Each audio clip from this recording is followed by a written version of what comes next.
Welcome. Today is Tuesday, the 22nd of December, 9:45 a.m. And we have a full quorum for our Community Reinvestment Agency for Weber County.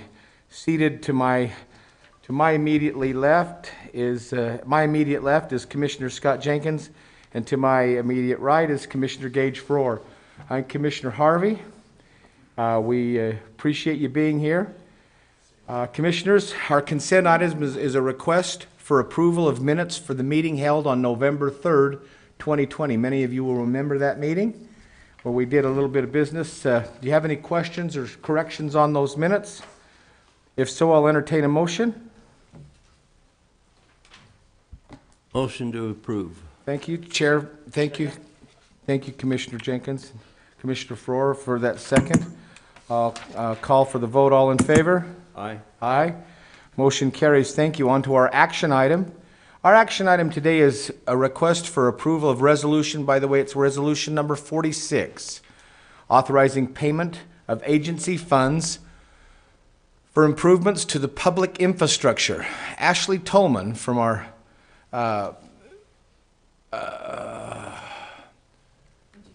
engineering office will make that presentation, and his ugly stepsister Gary Myers will also be there. We'll save the best for last. We'll let the good looking come up last if we have questions. Yeah, thank So, you. commissioners, appreciate your time this morning. We have a reinvestment grant that we would like to be able to do some improvements we've identified that need to be made on 9350 West.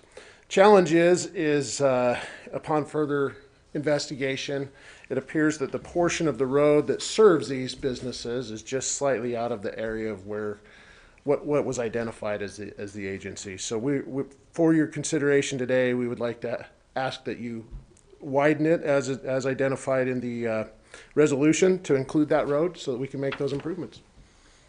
Thank you, Mr. Myers. Is there anything else pertaining to your presentation?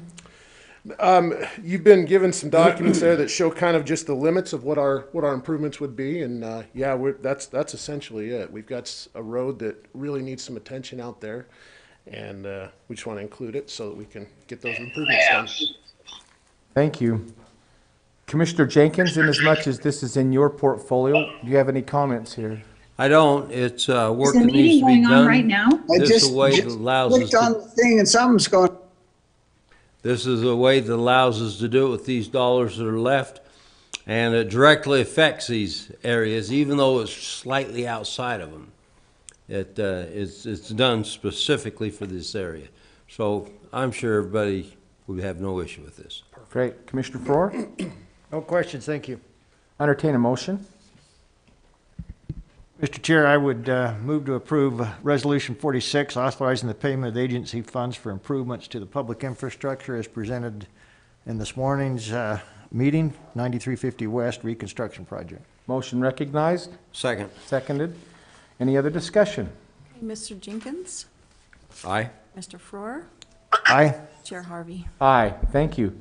Thanks, gentlemen. Thank you very much, Mr. Myers. Ashley did a beautiful job there. We're now to the D item of our again, we're on our Community Reinvestment Agency agenda right now. Are there any comments pertaining to this agenda? If no, Christy, if you'll let it be noted that from now on, the public comments portion of this, I'd like moved right after the call to order from here on out, before we issue any, so we can hear from the public first. Today, we didn't have any comments, but I'd like to make sure that they had an opportunity in the future to comment. Thank you very much. Commissioners, entertain a motion for item E echo. Motion to adjourn. Second. Motion and seconded. We're adjourned. Right.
Good morning. I'd like to welcome those in the chamber as well as those listening online to the 22nd day of December 2020 Weber County Board of Commissioners.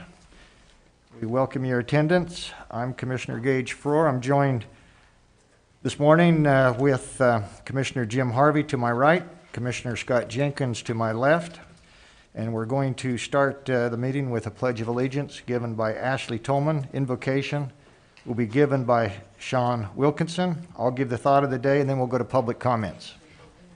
Please rise. Ashley? I pledge allegiance to the flag of the United States of America and to the republic for which it stands, one nation under God, indivisible, with liberty and justice for all.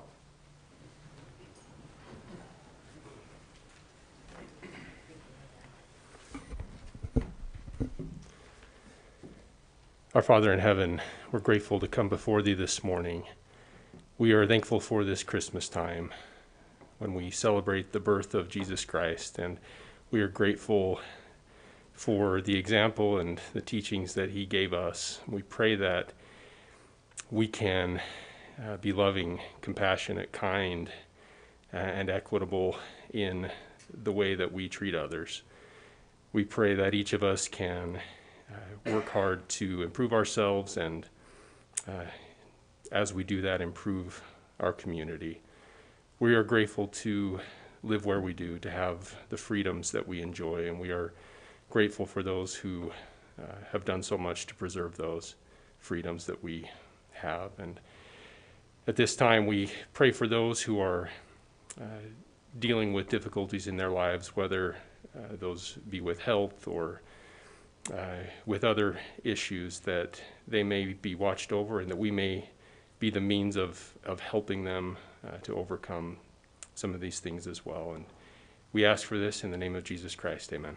Amen. Thank you, Sean. Commissioners, my thoughts today as we approach the end of the year, we talk about the holiday season. I think most of us would agree that 2020 has been anything but a common year or a normal year. With the election, with the COVID, some people would say it's a big deal.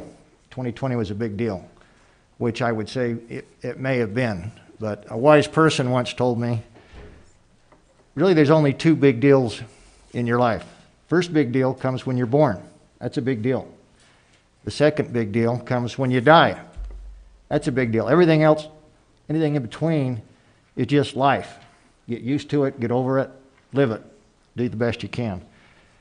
This past week, I've had 4 friends, some fairly close friends, that had the second big deal. They died, 4 in a week. Not my best week that I've experienced, but that's what happens. And I would take this opportunity, my thoughts, Commissioners, as we hit this holiday season. A lot of times we lose sight of what's big deal and what's not. We get caught up in the day-to-day life that we feel is important, but we don't take time to reach out to those close to us, to our friends and family, and let them know how important they are. Realizing that if we do that and take the time now to do that, we may not miss the opportunity to tell them that after they have their big deal and they're gone. So I would say this is a great holiday season to tell your friends, family, that you haven't told them that you love them, you appreciate them. Take this opportunity to do that, because you never know, if I've experienced this last week, when one of those people in your life may be gone and you don't have that opportunity. So that's my thoughts, Commissioners. Appreciate that. Okay, let's go to public comments. Just as a reminder for those that may be listening online or in the audience, we have received some emails and phone calls regarding action item 10, which deals with the ADU ordinance that we'll be discussing under action. Just as a reminder, we have had a public hearing on that item. So this will not be a public hearing. You will not have the opportunity to comment on action item 10, but if you would like to comment now on that action item, now would be the time. So we want to give everybody the opportunity. I didn't want to get to that point and then have people not have the opportunity to address it. So with that, any public comments regarding anything on the agenda that we'll be Commissioners? discussing? Go ahead. Rick Southwick would like to comment. Okay, let's, how many people do we have, Shelley, online that would like to speak to this? You hear me, Shelley? Yeah. Okay. All right, Yes, Rick? we have, I'm sorry, we have several people. I just don't know who is commenting and not, so far, he's the only one Got that's it. asked to comment. Okay, so let's go to those people online first, since we started there. Rick, I hear you're with us. Go ahead. Thank you, Commissioner Frohr. Appreciate the opportunity. I'm here as a Weber County resident and also representing the Northern Wasatch Association of Realtors and speaking in support of the proposed ADU ordinance. I'm a planning commissioner for Ogden City, and Ogden City approved widespread use of the accessory dwelling unit a number of years ago. We support this, the realtors support this, and I support this. It's a very good tool for a number of reasons. It allows our senior citizens to stay in their home, age in place.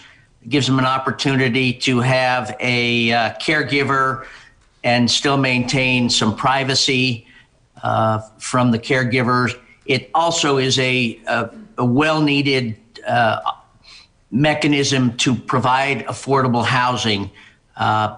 The accessory dwelling unit, I think, always requires the main residence to be owner occupied. It allows us, we're in a huge shortage of affordable housing, not just in Weber County, but across the state and across the country. And accessory dwelling units provide an excellent mechanism for individuals, couples, families to have an affordable place to live, to contribute to the care of another. And so for all those reasons, the real estate community is strongly in support of the proposed accessory dwelling unit. It's nothing but a win-win. So thank you for your time and your consideration.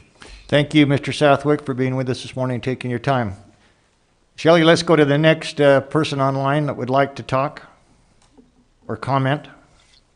Kirk Langford?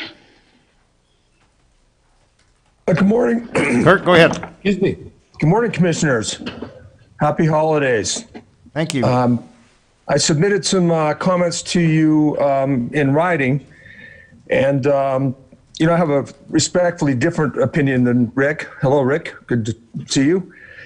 We have an ADU possibility up here in the valley that provides all the stuff Rick talked about, but it requires it be added onto your home. And unlike the Front Range, our resources up here are much more limited, and the economic development of this community is more and more tied to recreation. But we're also still trying to keep our agriculture up here and to keep a rural enough community that we are an amenity to the resorts. And so handling an ADUs on this side of the mountain is a little bit different. And it's possible to get ADUs up here by transferring a development right so that we don't add density. But I would say this conversation's come up every year since I began being involved in planning in about 1995, and each planning commission and county commission have considered this, and they have so far stuck with not allowing separate structured ADUs. for all the reasons that I kind of pointed out in my letter to you guys. And so, while at this point in time, I'm not suggesting for Ogden Valley that we don't use ADUs, I am suggesting that perhaps you guys pass the ADUs in the west side of the valley, and let's take some more time and have further public meetings to get more ideas and work out more specifics on transfer of development rights, and who will be a sending area and who won't. And, I put some of those questions in my letter to you folks, and really do something very progressive, but get most of the details worked out first, and then make a decision on ADUs rather than making the decision first and trying to backfill with the details. So, that's my position for you today, saying, on the Ogden Valley side of things, let's take a little bit more time. And, we have up here right now on properties that are 20 acres or larger, the ability to do cottage houses or accessory dwelling units as part of the agro-tourism zone. So I hope you will consider the differences between the west side of the valley and the east side of the valley, and give us some more time. It's tough to get things going right now with COVID. The meetings are a lot easier to attend, I must say, but and get some more public input and put our minds together and figure out, how we do ADUs and TDRs in a wise way and get it all done at the same time. Thank you for your time. Thank you, Kirk. Appreciate the comments. Next. Lee Schussman. Good morning. Can you hear me? We can. Go ahead, Lee. Thank I'm you. gonna remind everybody, I'm gonna hold them to the 3 minutes, so. Yes, I will be very brief. I would just like to second what Kirk just said.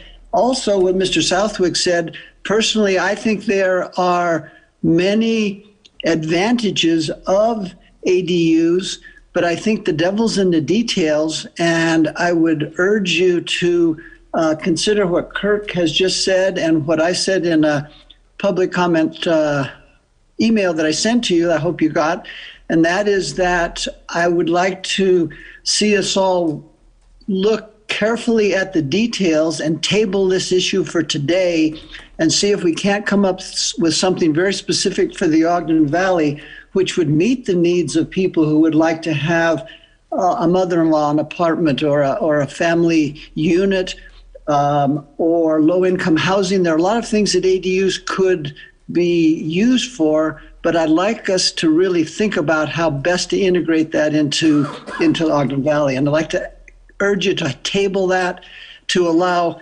maybe 30 to 60 days for some public input so we can all participate in the decision a little bit more. That's all. Thank you. Thank you, Lee. Next. Shanna Francis. Good morning, Commissioners. Shanna, just a reminder, we're going to hold you to 3 minutes. Go ahead. Okay. The reason why I think it's really important to table this at this time, the primary reason, is that the Ogden Valley residents were able to just recently listen to a presentation on the hydrology study. And that was very informative and discussed the water budget up here in the valley and contamination issues. And even from the hydrologist, even recommended expanding the minimum lot size in Ogden Valley to 5 acres, just because of the concern for water quality, which is critical for not only Ogden Valley, but also all of Ogden and others who rely on Pineview Reservoir. With that study in mind, I think it's important to integrate the two, the study and what are we doing to the possibilities and the ramifications of the possibility of substantially increasing density in Ogden Valley. And so even though you've gone through the public process, at that time, this study wasn't, or this presentation on the study hadn't been presented. And with that in mind, with new information that's come to light, I think it's critical that it be tabled. Thank you. Thank you. Next. Anyone else? I don't see anyone else. Okay, thank you. We'll close it to the Zoom. Anybody in the audience like to come up, please come forward. Just give us your name if you wouldn't mind. Hi, my name's Dave Morby, Welcome. resident of the Valley. Good morning, Commissioner. I'm in support of the proposal. I was a commissioner in the Valley in 95 through 99, and it seems like it's been tabled that long. Yeah. A planning commissioner? Well, yeah, Yeah. for up there, planning commissioner. Yeah, planning commissioner. Yeah, planning commissioner for up in the Valley. Seems like we've talked about this long enough, and I think we have the right people in place for the health department and the water issues and everything. I think we need to pull the trigger on this, and I support you guys for doing this. I do live right at the gate to North Fork, so that's going to have a big impact on me, but this has been part of my retirement plan all along. So for those folks who are thinking that way, might be a good opportunity to support your income. So, thank you. Thank you for those comments, Dave. Appreciate you taking your time. Next.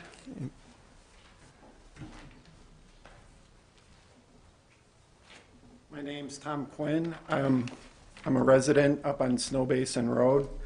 I just became aware of this development, so I might be mistaken in what I'm thinking, but what I understand is this Legacy Mountain development if this ADU thing gets passed, is going to be able to put 15 cabins, 15 plus, right across the street from me. When 2.5 years ago you made me sign something saying I wouldn't rent out, even on a long-term basis, the apartment over my accessory building. And now it sounds like and that was in the name of population density. And now it sounds like right across the street, it's going to be 4 times the density that was permitted to me. That's one of my concerns. Single night rentals is a concern, if this is going to allow that. And the septic and the water is also a big concern. I think there's a lot of people that are unhappy up there with what's going on with the septic, and they're afraid about water supply. So that's pretty much my comment.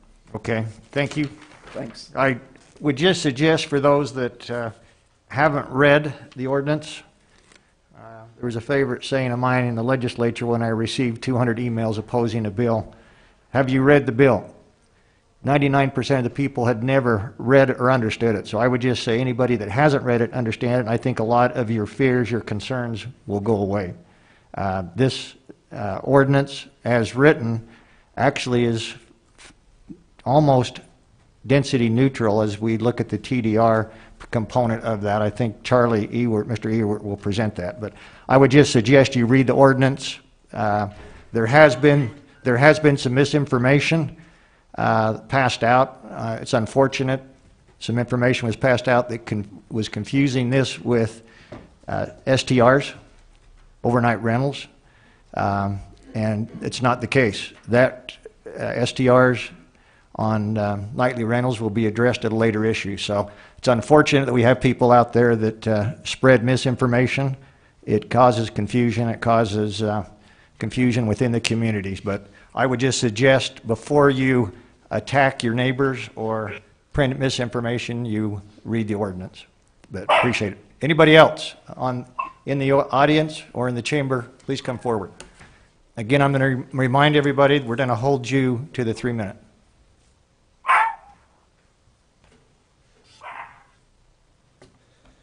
My name is Glenn Croydon, and my wife and I are the owners and operators of Wild Turkey Lodge in Huntsville. We want to just address the TDRs, and specifically because first of all, thank you for letting us present this. We want to raise the issue of affordable housing and whether or not the TDR really is one that will help the county and our Ogden Valley or not. First of all, I think having development rights that are equivalent throughout the county is more important. And so I'd like to have the commission think more about everyone being under the same structure.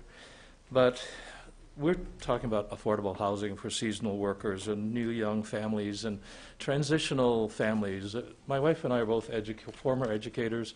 We have had lots of people that we've worked with who have had struggles in their lives, and we want to be able to see that they actually have an opportunity for housing in Ogden Valley, rather than something that's more exclusive and more divisive.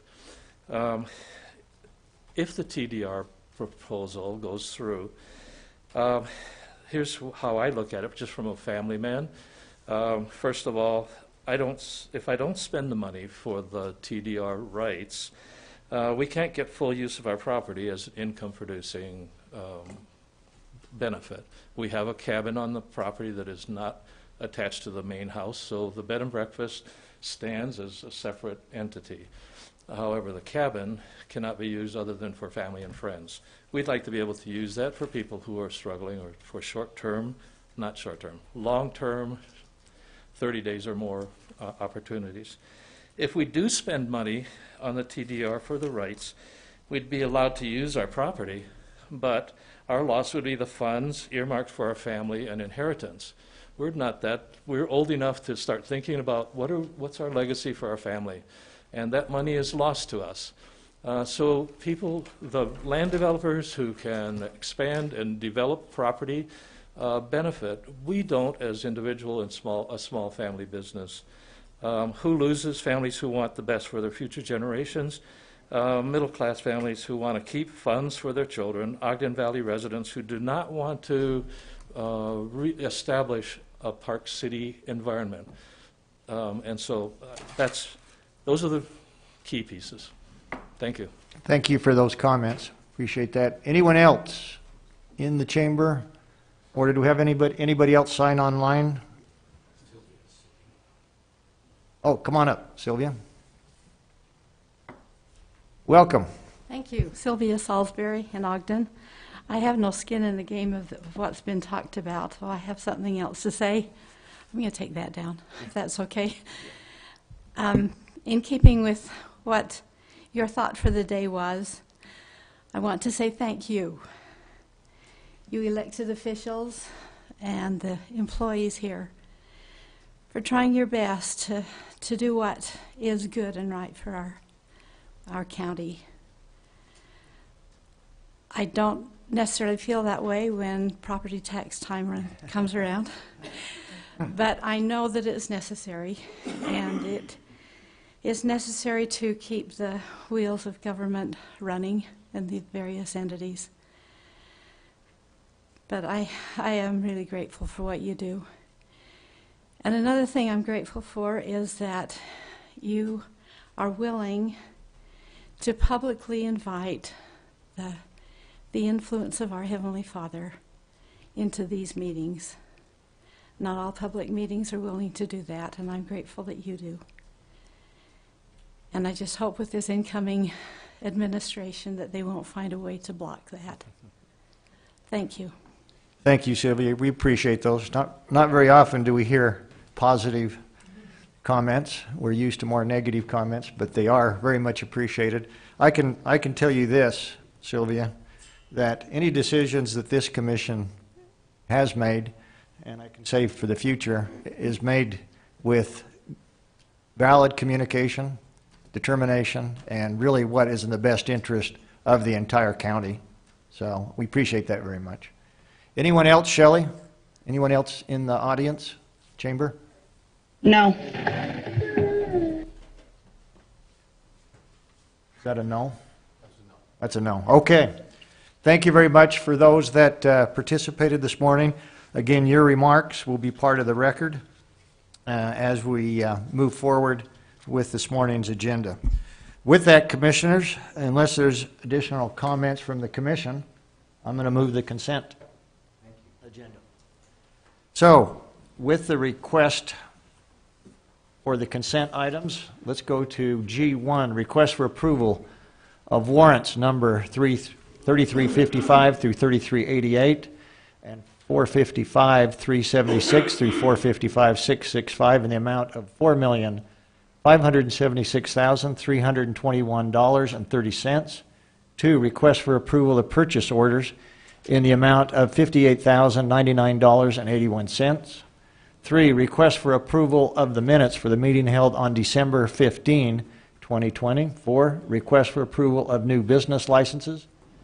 5, request for approval of the cancellation of the December 29th, 2020 regular commission meeting.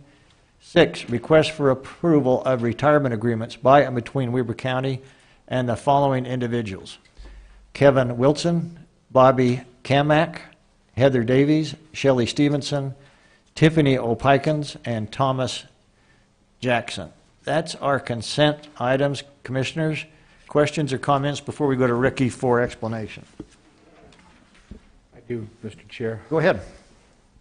Just, I should speak about this more often, but in item number 5 of our consent items, we're approving 6 contracts for retirement agreements. You know, I'm maybe a little more sensitive to certain things, but we heard some comments during our public comments with regards to people who are turning a page or going on to the next chapter. I'm of belief that a person who chooses to be a veterinarian or chooses to be a healthcare worker, chooses to be a worker at the transfer station or a worker here at the county, they're a good dog catcher. No matter what it is, there's not one position that's greater or less than the others, and these people have chosen to serve within a county structure for their better parts, several decades of their lives. And I just wanted to, from the 3 of us, and I'm fairly confident I can speak for you, Commissioner Jenkins and Commissioner Frohr, we appreciate your service so much, and we wish you great luck, great success in the next chapter of your life. And we hope you're happy. We hope this move's a happy one for you, and that you, as you turn the page, that the next part of your life is just as happy, if not more so. You've worked hard and you've earned it, and we're really grateful for your service. Thank you. Thank you. Appreciate those remarks. Commissioner Jenkins, questions? No real question to Commissioner Harvey's remark. We went yesterday to a reception in here, and everybody I've talked to, they're actually excited. They're moving on to a new chapter in their life, and it's fun to see all this excitement. Good things are happening at the county, and we'll miss these folks. They've done a great job for the county, and we're so grateful for the service they've rendered. But at the same time, it's fun to see the excitement in their lives as they turn a page and move on. And that's what it's supposed to be like. Life's supposed to be good, and it is for all, but especially for these folks, it appears to be really good right now. So I'm excited for them. I think we all are. Okay, no other questions. We'll go to Ricky. Mr. Hatch. Good morning. We issued 13 purchase orders this week for $58,000. 30% of that amount, or $18,000, is for the transfer station. That was primarily for a permit from the state, as well as equipment repairs and some emergency staffing costs. 22%, or $13,000, is for property management. That will go towards purchasing a conduit bender as well as a blower. And then 20%, or $12,000, is for the animal shelter to purchase a new boiler. As far as checks or warrants, we issued 322 warrants this week for $4.6 million. Almost 2/3 of that amount, $2.8 million, is disbursement of the CARES Act funds, and they went primarily to Ogden and Weber State. 8% of the total amount, $387,000, was on behalf of the jail to purchase or to pay for nursing services, as well as culinary services and some purchasing of meal delivery carts. And that's it for the large items this week. Is that it? Okay, questions, comments? If not, I'd entertain a motion on the consent items 1 through 6. Motion, Mr. Chair, to approve the items 1 through and including, I believe, on my record here, was 5. It is 6, misnumbered. Sorry. G 1 through 6. Thank you. We have a motion, Commissioner Harvey. You know, Commissioner Harvey didn't go to Weber High. No, so he struggles with 5 and 6. Anyway. He still has time, though. That's true. I'll second his motion. I believe that 5 and 6 are a little closer to my age than some. Just numbers, though, we're just talking. Now you're rubbing it in, okay. All right, with that, all those in favor, say aye. Aye. Chair votes aye, motion carries. Consent items 1 through 6 have been approved. Let's go to action items. Action item H1, request for approval of agreements by and between Weber County and the following entities to provide coronavirus COVID-19 relief funds: Ogden Valley Ogden Valley Park Service Area, Taylor West Weber Water Improvement District, Buena Vista Water Improvement District, Weber State University, IHC Health Services, Inc., McCady Hospital, Weber School District, Ogden School District, Ogden Regional Hospital, and Ogden Weber Technical College. We have with us Mr. John Bond, the guru of COVID-19 CARES Act. Mr. John Bond. Commissioner, you're so kind. Thank you. As we've been sprinting toward the finish line here of December 30th to get all the CARES Act funding dispersed, I heard about a half hour ago from the governor's office that they've now extended this for a full year through what was signed by the President of the United States last night. So we now have a year to finish up this last 2 weeks of work.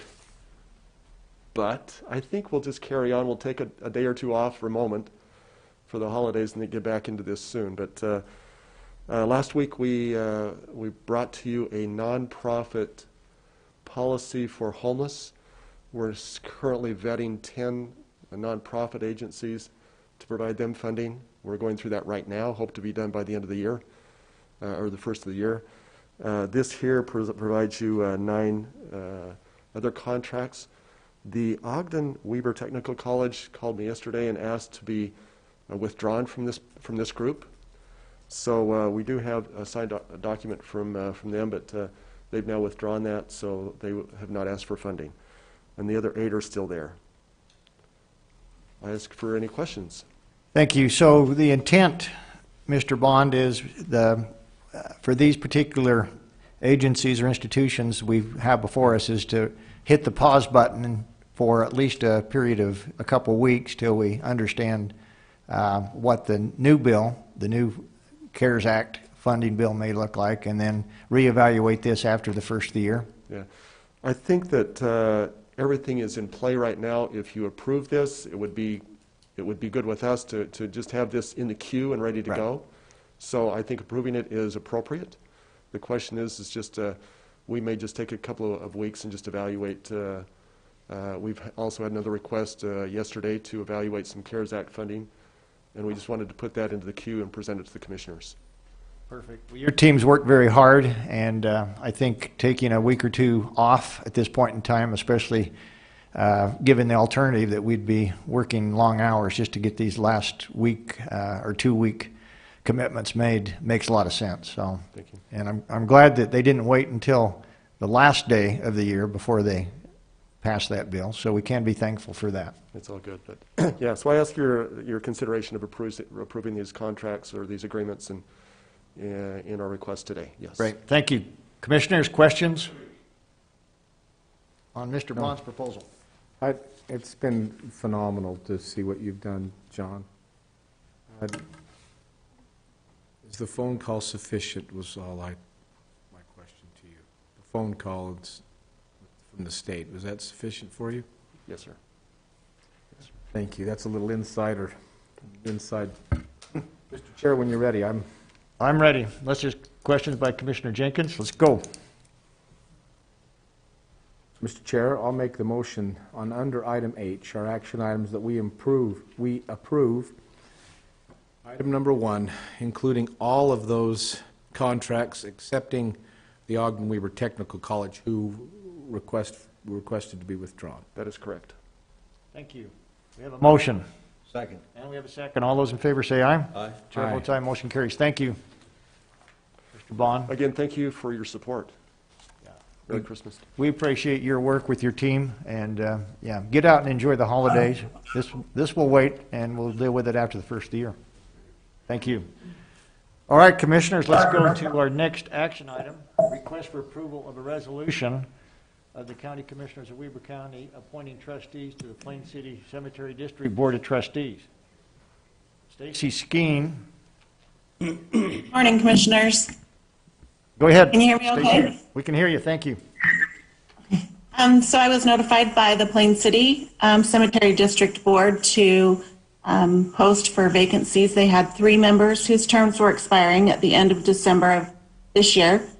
And so I posted in accordance with state statute, and I received the applications that you have before you, and there are 3 positions that need to be filled. All right. Commissioner Jenkins, this is your hometown. You bet. And so in the past, we've struggled filling these vacancies. So I went out this year and recruited. Good. To make sure we had enough people. Well, as it turned out, we had 3 apply, besides the one I recruited. So we would have been okay, but I feel quite a commitment now to the one I recruited. And so I'd like to make a motion that we confirm Jeff East, who's currently serving, Monette Panter, who's currently serving, and Brent Weston. He is in your packet. You'll see that. Got it. Now, we had Brian Cottle apply, and Brian would have been just fine. I'd had no, and if he'd have come and talked to me, I probably could have got him on because I didn't get a chance, prior to recruiting somebody, but he didn't. And so I recruited Brent, and so I feel obliged to put Brent on there since I recruited him. So that's my motion. Okay, we have a motion. Do we have a second? You have a second. Any discussion to that? Commissioners, there are 3 vacancies.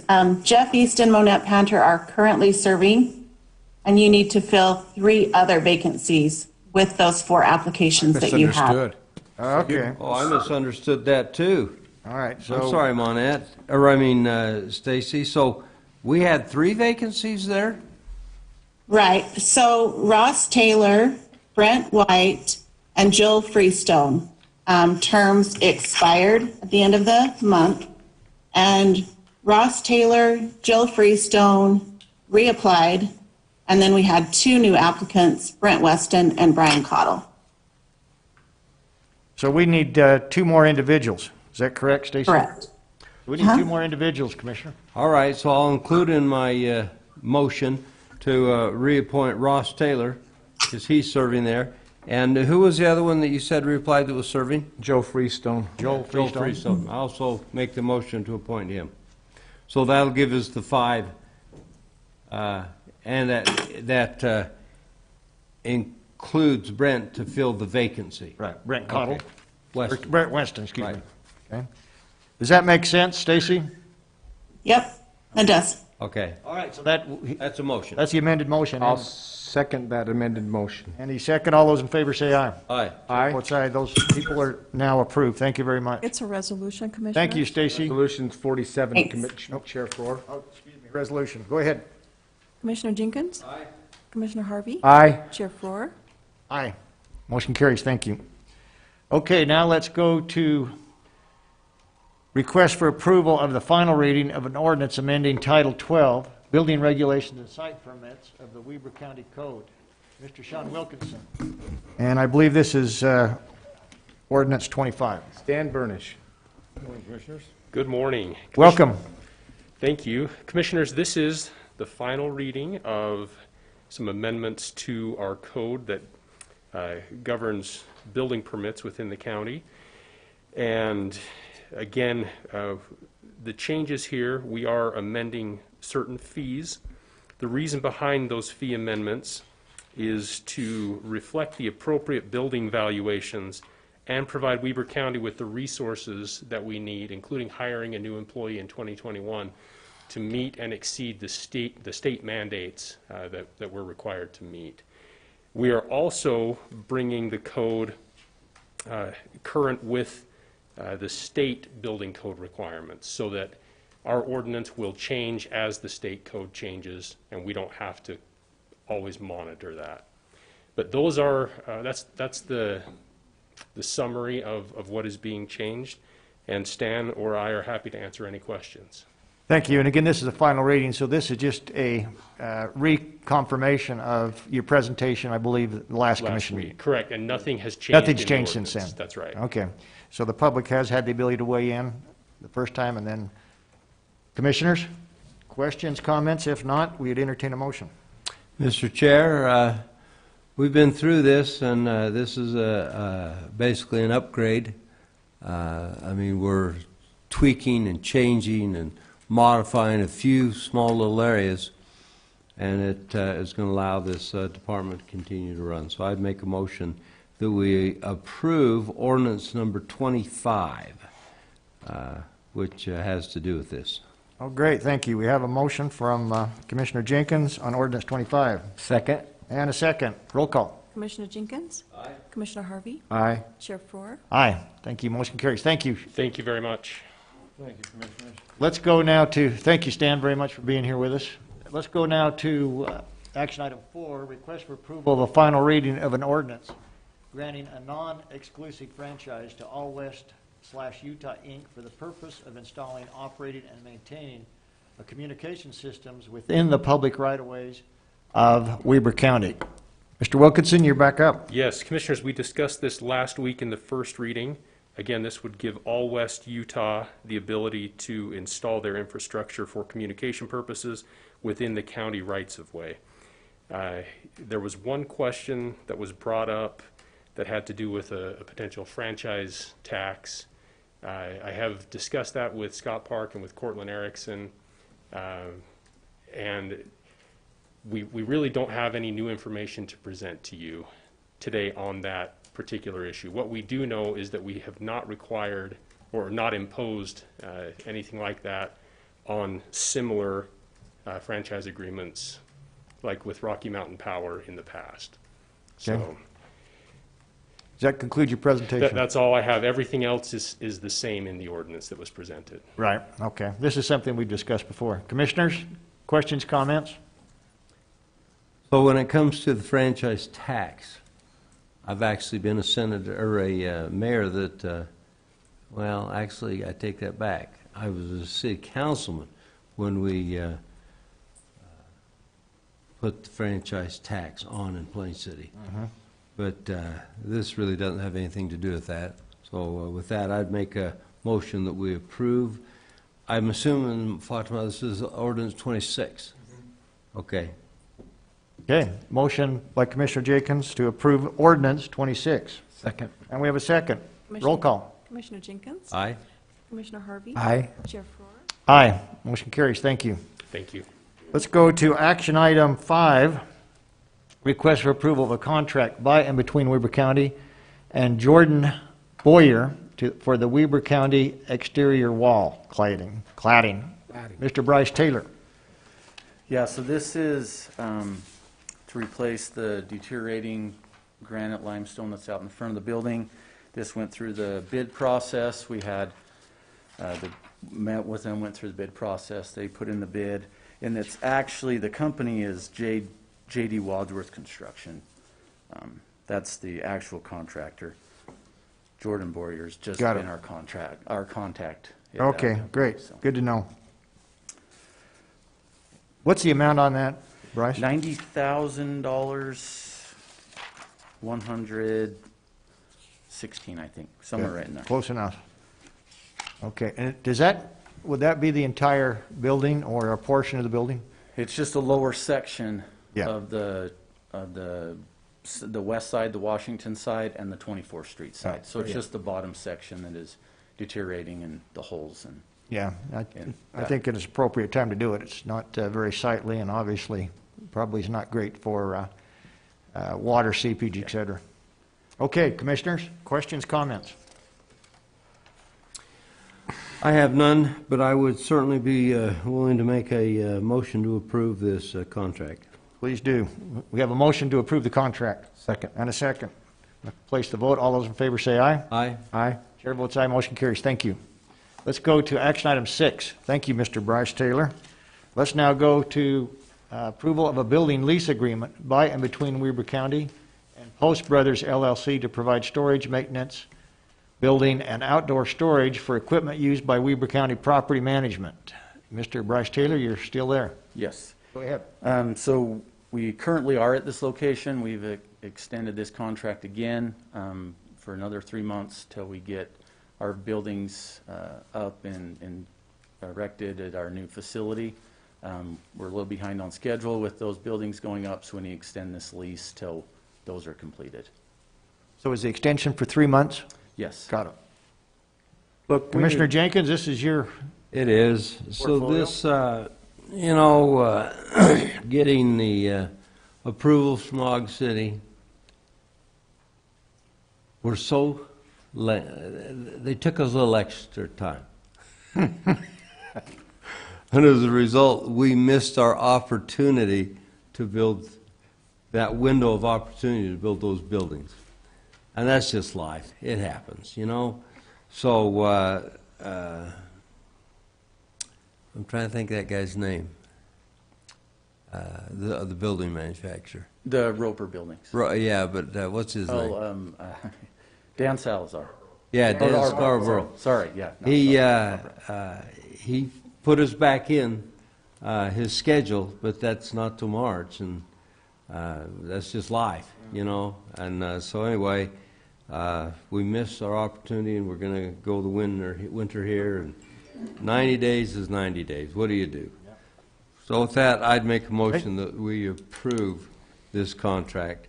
The posts, by the way, we should make note, have been very congenial to us. Good. They've allowed us to extend this, and they've not given us a hard time, and they want their building back, and I don't blame them. So anyway, they've been really good to us. Great, thank you. We have a motion. Second. And we have a second then for approval of that lease agreement. All those in favor say aye. Aye. Chair votes aye. Motion carries. Thank you, Bryce. Thank you. Let's move now to action item 7, request for approval of a resolution authorizing payment of agency funds for improvements to public infrastructure. That's not Ashley. Go ahead. Commissioners, thanks for your time.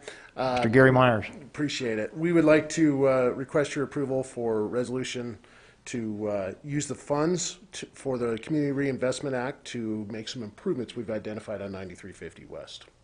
Okay, that'd be the 9350 West, right? Yes, sir. Okay, questions? This is one that we talked about earlier in the meeting, or that CRA meeting. Yep. Correct. Okay. Questions, comments? If not, action. Commissioners?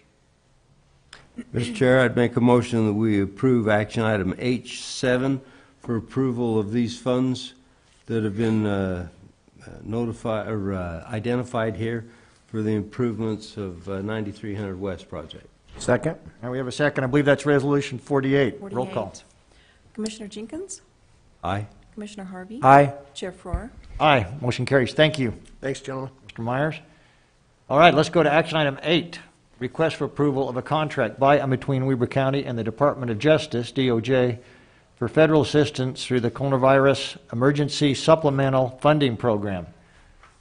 Brian Baggs, we have somebody here to present on that. I'm not familiar with this, so. Mr. Chair? Yes. Because it doesn't seem like Mr. Baggs was able to make it today, I'm going to request that we hold this item. All right. We have is that a motion to hold? How about a motion just to move the agenda? Okay, we could do that too. Okay, that's probably better. All right. Second. Move the agenda.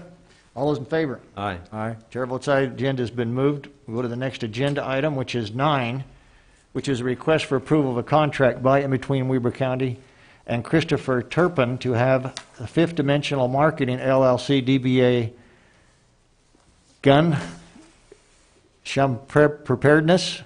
It's a mouthful. What, Todd, what have you got us in here? To develop and operate firearm sales, firearm rentals, ammo sales, and gunsmithing concessions at Weber Shooting Complex. This is great. Okay, Mr. Ferrario, explain that one. Good morning, Commissioners. Well, I like to Pronounce that one. Throw things sideways. Pronounce that one. You have to eat 4 saltines and then try it. Yeah. Yeah. As you guys are aware, we did a concessionaire at the archery complex, which has been successful to the point that we added on already. It's allowed us to bring some new sponsors in, and it's been a really good deal. In that, of course, my manager from the gun range came over, and as they usually do, can we do that too? So we went and did some planning. Space is obviously tight over there. With the addition of the classrooms that we brought in the previous year, the law enforcement ready room is not being used in the same fashion. They do use it to store their equipment while shooting, but they're not using it as a small classroom. That allowed us to take half of that space. So we are mudding today, so we are close to being done for a space for a retailer in there. They would be offering, probably one of our most requested things is, do you guys rent guns? So he will be doing rentals, he will have ammunition sales, he will be licensed to sell firearms.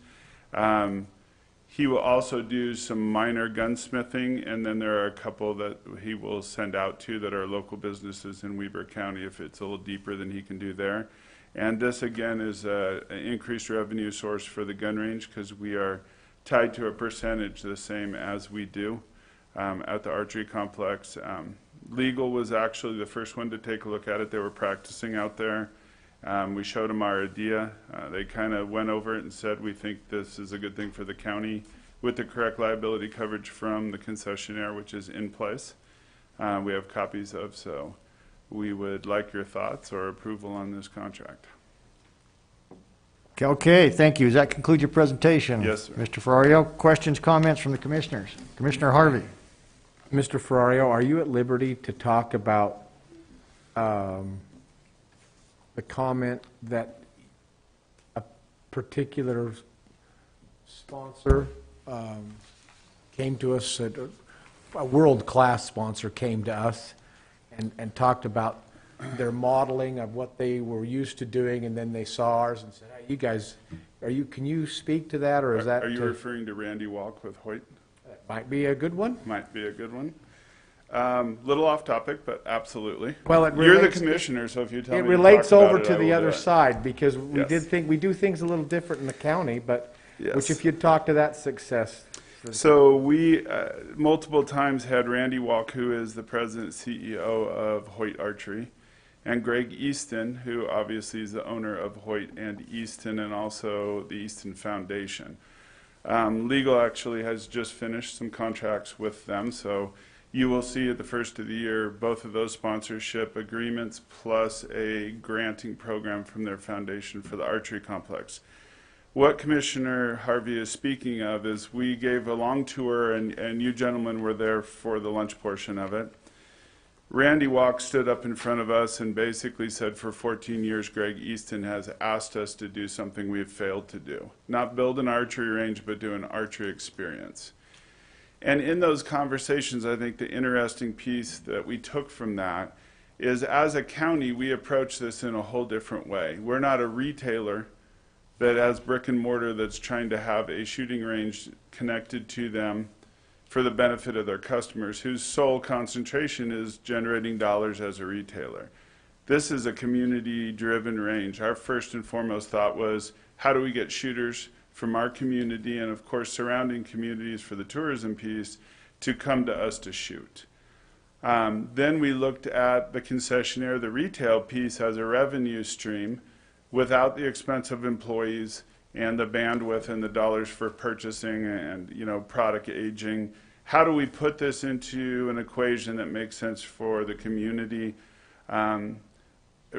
Commissioner Harvey, you don't know this yet, but I received a phone call from Randy last week. Greg Easton has assigned a full-time employee for 6 months to look at how we started, why we did what we did, how we came across the connections we did, whether in our case it was through Greg Buxton or through DNR, and how we built this from the ground up, and they would like to blueprint this to present to other counties and cities throughout the U.S. So he's assigned a full-time person to meet with us. At some point they would like to come back to you and ask if they paid for it, would we help with some of the presentations, because they think the model is pretty unique. And obviously we took over a gun range that was being operated and operated very well with a little bit different focus than what we have. So we're trying to share some of those ideas between the two facilities.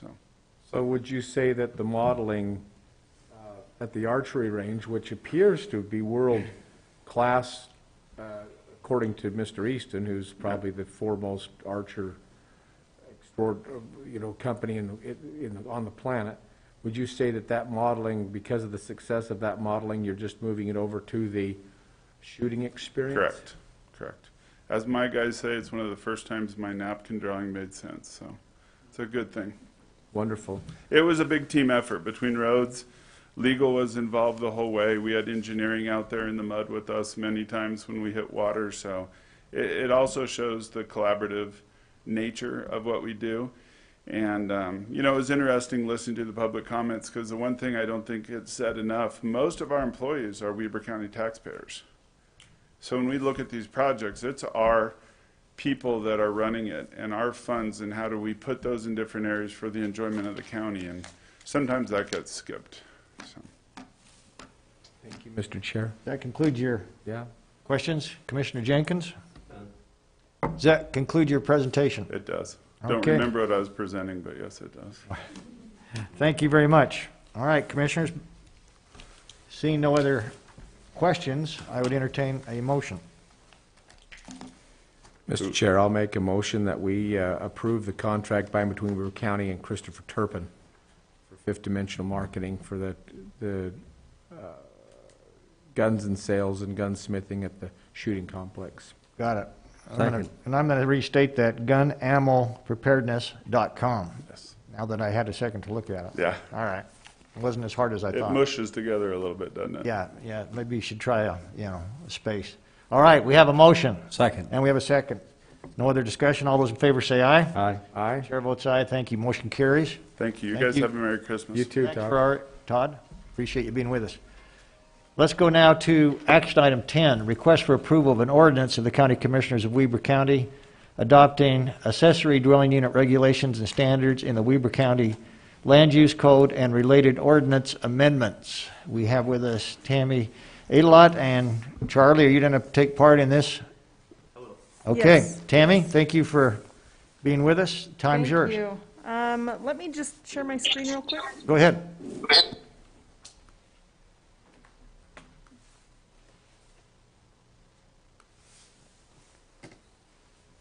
Okay, this was brought before you Commissioners back on December 8th in the form of a public hearing. We've noticed for it. And after some discussions with the County Commissioners, we have made some adjustments to this, which I believe you've got a copy of this proposed ordinance before you. There were a few things I wanted to kind of make note of.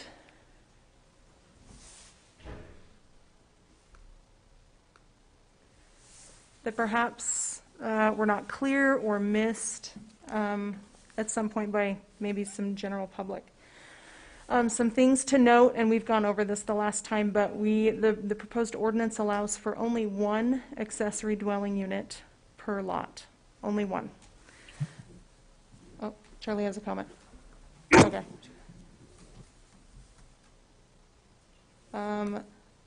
The ordinance also allows for an accessory dwelling unit to be located in an existing accessory structure.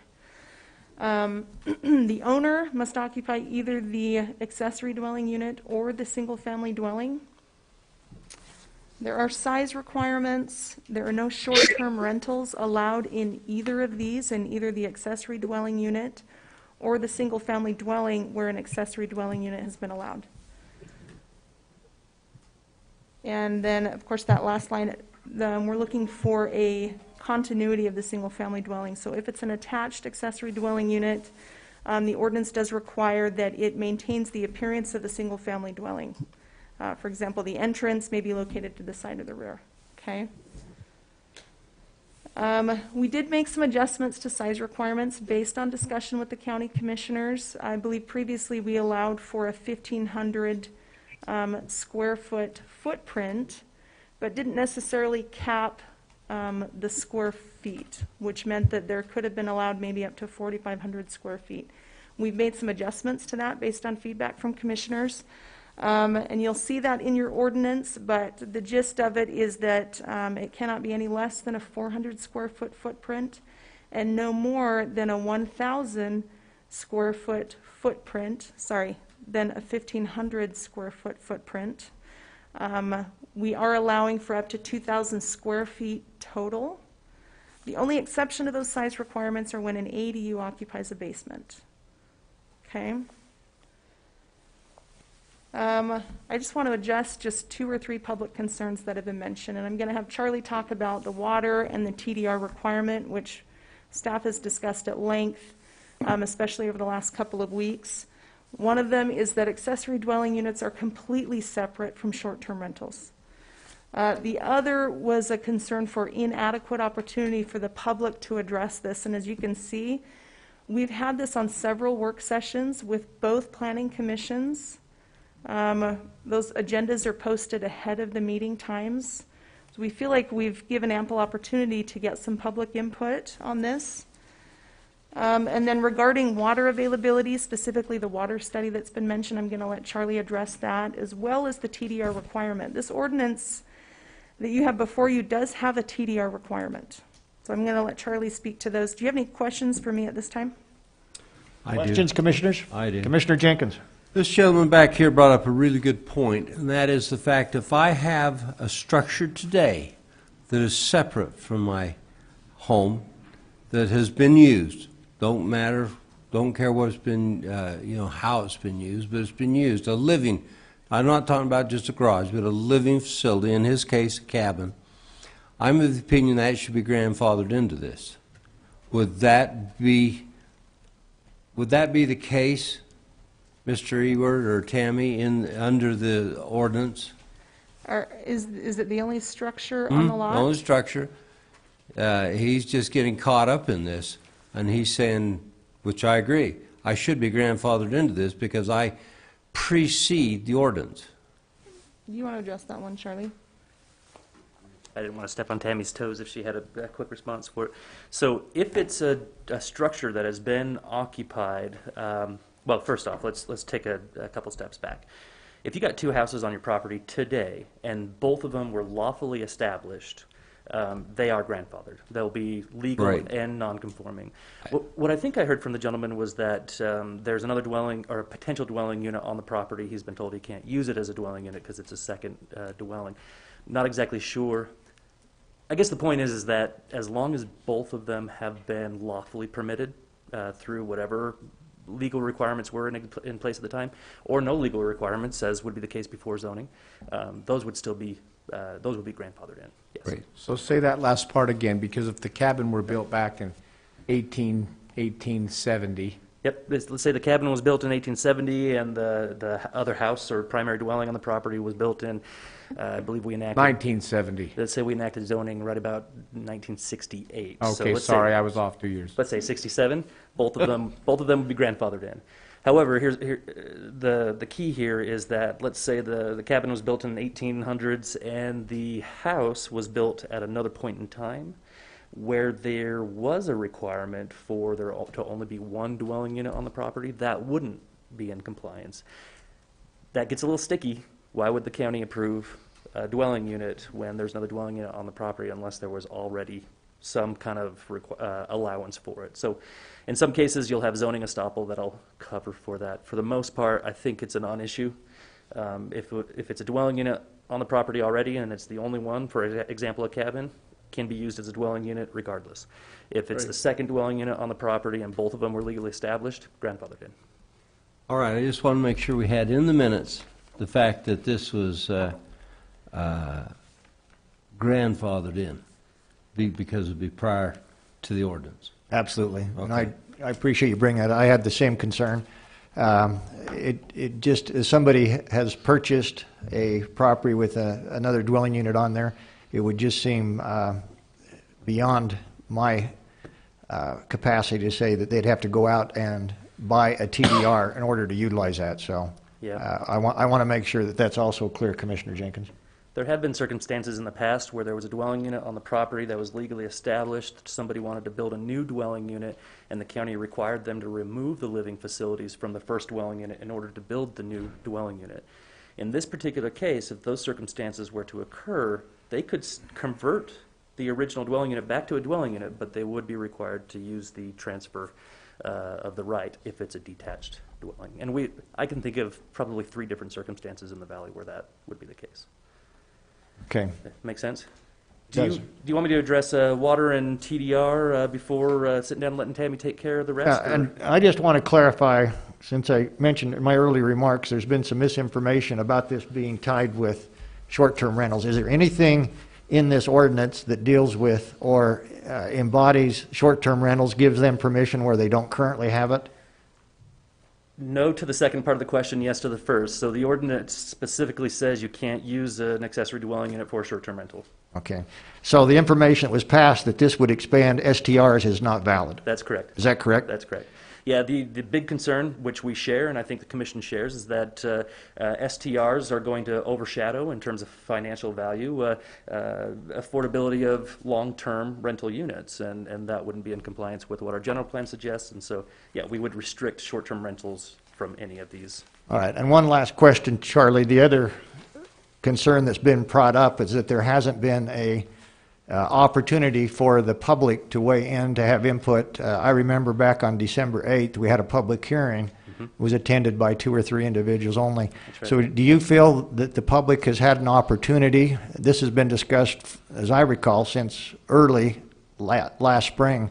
Yes. Is that a valid concern, or has the public had an opportunity to weigh in, give input, send emails, et cetera, on this issue? Yeah, the first part of the question is it might be a valid concern if people aren't paying attention to the agendas. As you can see from the bullet points on the screen right now, it has been agendized that many times. Can you put that screen back up, Tammy? Thank you. Yeah, I would just like to make sure that this becomes part of the public record, since that has been addressed. And again, is it your fault, or is it the county's fault? These have been published in a prominent location on the website. Do you feel that the public has had an opportunity to weigh in? I do. Okay. I think there's been a lot of opportunities to do so. Thank you. Well, and it was also mentioned, Mr. Chair, that we've been talking about this for well over 20 years at different. Yeah, and we actually opened this file early part of fall of last year. So we've been working on it with the Planning Commission in different types of scenarios and conversations, and you guys as the County Commission since over a year ago. Okay. I just wanted to make sure that becomes part of the public record. Yeah, Thank you. Go ahead. You're welcome.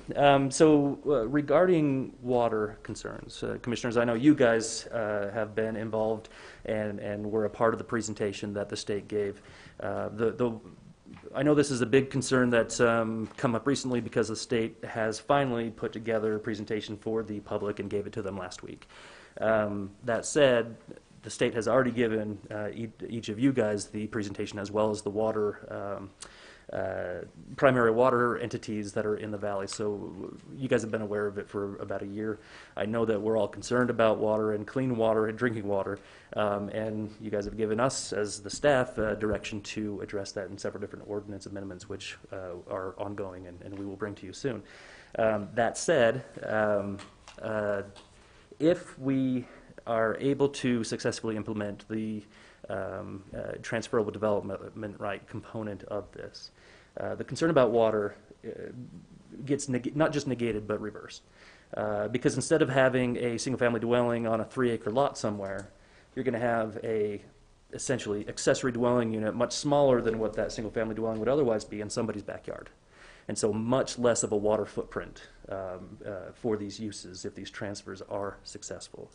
So otherwise, that's if it's in a detached structure. If it's in an attached structure, your code already allows for that to occur. Accessory apartments are already part of the existing code. If it's a part of the primary dwelling, it's currently allowed as a conditional use permit. Every conditional use permit we've presented on this has essentially been a rubber stamp with the Planning Commission because the standards are very clear. We're suggesting, with what you have in front of you, that continue to be an allowed use. Instead of a conditional use, just make it a permitted use, staff approval. We already know what the impacts are going to be. They're negligible if they're part of the dwelling.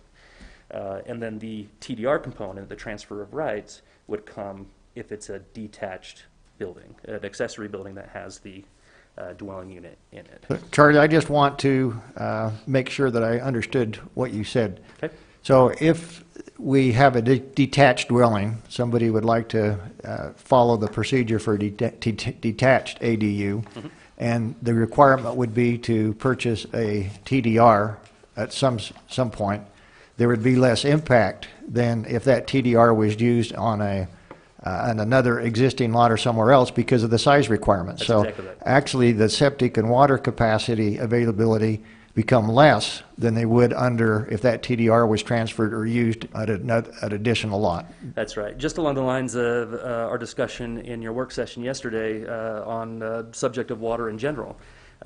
These long-term accessory dwelling units are going to be far more predictable in how many people per housing unit, per dwelling accessory dwelling unit there are going to be, which is still going to be less than you see in a standard single-family home because they're smaller.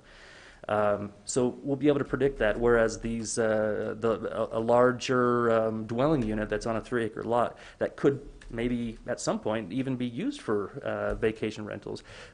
Very unpredictable, very volatile usership of those, depending on the peak periods of the year. So very less concerned about accessory dwelling units and the impact it has on the community, especially if you're talking about going from a big house to a small home in someone's backyard. Big house on a big lot, small home in someone's backyard.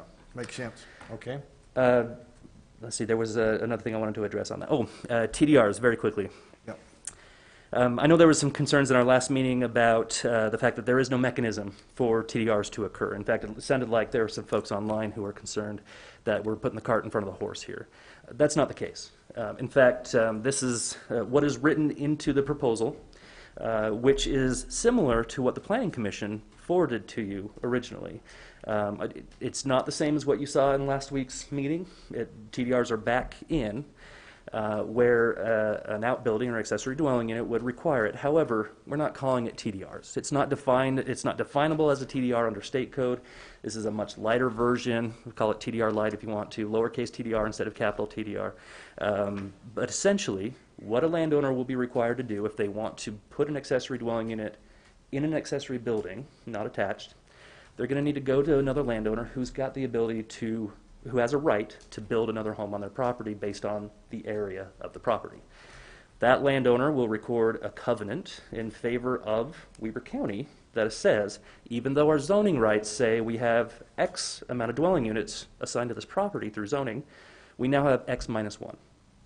Assigned to the property. And then the person who is moving the development right to their property for the backyard accessory dwelling unit, they will have a covenant recorded to their property that says, in favor of Weber County, that says, we now have X plus 1 in terms of zoning rights.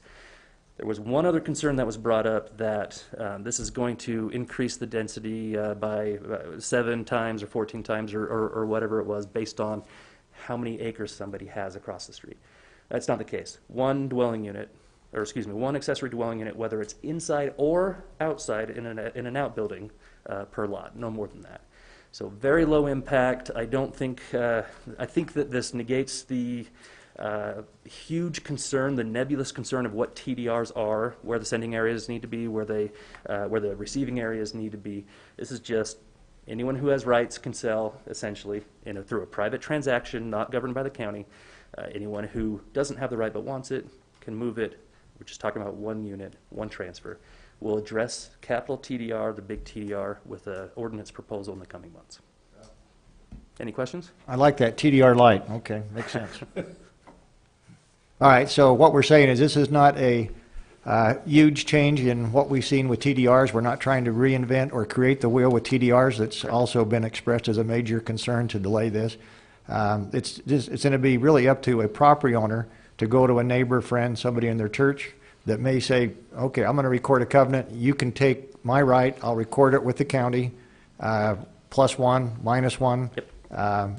Pretty easy to manage. I think so, yep, and that'll be, with the covenant, we'll have a tracking ledger that shows who's sent, who's received. That tracking ledger will seamlessly be integrated into the big TDR if we can get that managed. Right. But that comes at a later date. At a much later date, yep. Along with the STRs that will come at a later date. Yep, that's okay. correct. Okay. Other questions? Anything else, Charlie? No, I think Tammy's got one more slide to get through, and I think Tammy? We're good.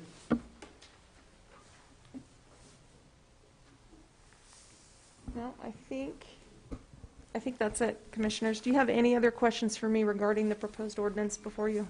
Questions, Commissioners? I do have a comment. This has been coming for a long time, and I do not want to affect people's property rights that exist as they are today, and so that's why I made sure we went out of our way to protect those people who have those facilities today that they're grandfathered in. And when they talk about water problems up there, these are wastewater issues, and the presentation that was made was wastewater. And as a result of that, we haven't actually started, but we are preparing to start that study. We I think today was the deadline for the for the study. For water or wastewater? Wastewater. So the RFP closed several months ago. We have actually chosen the firm, only one firm applied. So Oh, very good. So that's happened. So that will start taking place right away, that study on wastewater up there. in the new year, yes. Right. And so we're excited about that. Hopefully we can get that done in 5 or 6 months, so in the midsummer sometime we can make those decisions. And then we also have the freshwater study, on domestic water that is getting ready to be started. We had our meeting on it yesterday, and we've made some pre-plans. So everything is in motion, Mr. Chair and Commissioner Harvey. It's going in the right direction, and so when people think we're getting the cart before the horse, I would say we're not, and if we are, it's like that far. I mean, it's happening as we speak, and we're just lining them up. So, yes. Thanks, Tammy. We appreciate your efforts. Commissioner Harvey, any additional questions or comments? Question. I've got a couple of comments, Please do. Yeah, Mr. Chair, the one of the things that came across to me today through the public comment portion of the agenda was how respectful those presenters were. We have a body of commissioners that is truly, I think that they listen, but they try to respect also the public and do the best from what we've learned or what we've been taught in the past. From comments from Rick Southwick and Kirk Langford on different sides of the thing, but we're respectful for one another. Leah Schussman made some great comments. Shanna Francis did too. Mr. Morby, thanks to you too. You know, you're a name, having been associated with the county, you're a name that's been serving people of Weber County for decades, and just publicly wanted to recognize and thank you for that service, as are some of the aforementioned people who have too, a lot of things. Mr. Quinn, appreciate your comments with regards to the Legacy Mountain development, and there'll be more things coming there, but we're earnestly trying to do the right thing by the people who have the property there, and want to make sure that their property rights are protected, but the impact's minimal. I'm telling you from my seat right here, we absolutely will be looking at water, storm water, and also wastewater there so that that area is protected, and also liquefaction up there, which is huge, huge up there, liquefaction up there. So Lynn Croydon with the Wild Turkey Lodge, those were very impactful statements, and I appreciate your position and where you come from and what you've done too. And Sylvia, as always, for the others who are still listening online, which we're quite a handful, Sylvia is usually here every week, has a chance to listen in and take part and to be informed on almost everything. And gratitude goes a long ways. Thank you so much for who you are and all the things you've done, and that's to serve. You know, I love the fact that, Mr. Morby, you brought up that this type of thing's been going on for years, if not decades. I appreciate the timeline that you showed, Tammy and Charlie.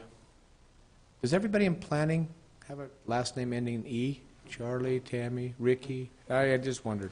Anyway, the fact that you've had, there are 11 opportunities to be heard, people to be heard on this issue, so I'm not in favor of tabling it and looking to it, looking down the road anymore. I think we need to make a decision. I want to tell you that we were successful more than 3 years ago to share that state hydrology study. I shared it personally with Kimball Wheatley and the GEM committee more than 3 years ago, so it's not a new thing. That even though some people are just hearing about it now, that study's been out for a while. We continue to pay a lot of attention to it. We're acting. A lot of people, most people, whether they were here or not, I can say, Mr. Chair, that they want government to do something.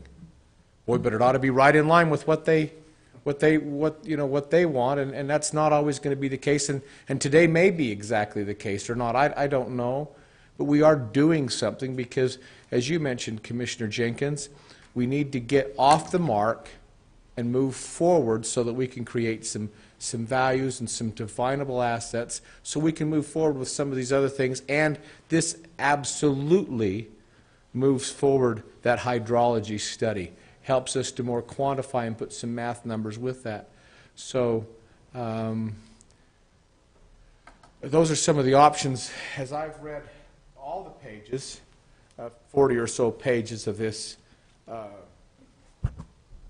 the ordinance, I hope many of you were kind enough to send us remarks online.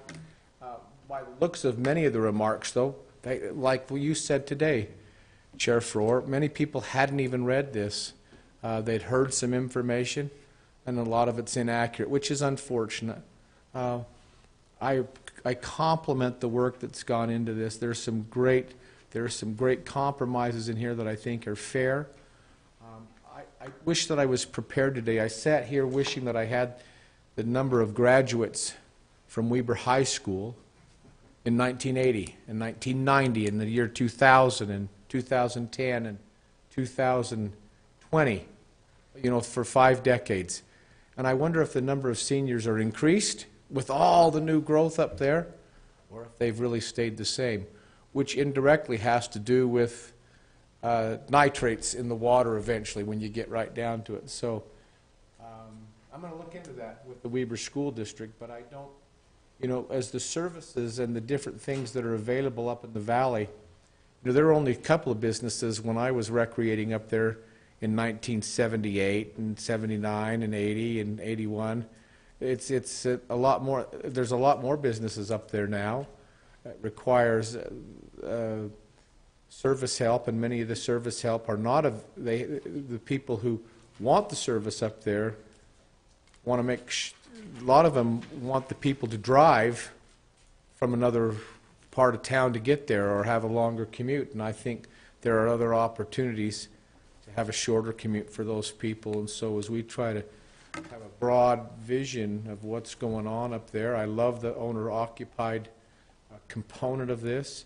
I love that it doesn't include short-term rentals.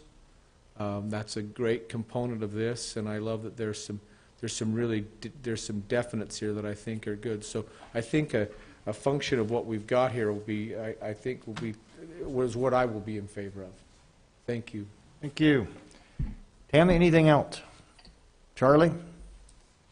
So before I place the vote, I'd just like to make a final comment that obviously this has been one of those issues that has generated some interest. I've heard from a number of people, as we all have, that we were asked to delay, postpone, hold off on making this decision for whatever reason. I think their concerns, at least in my opinion, with the way this ordinance is written, those concerns are pretty much taken care of. Maybe not in their minds, but I think in terms of the general public.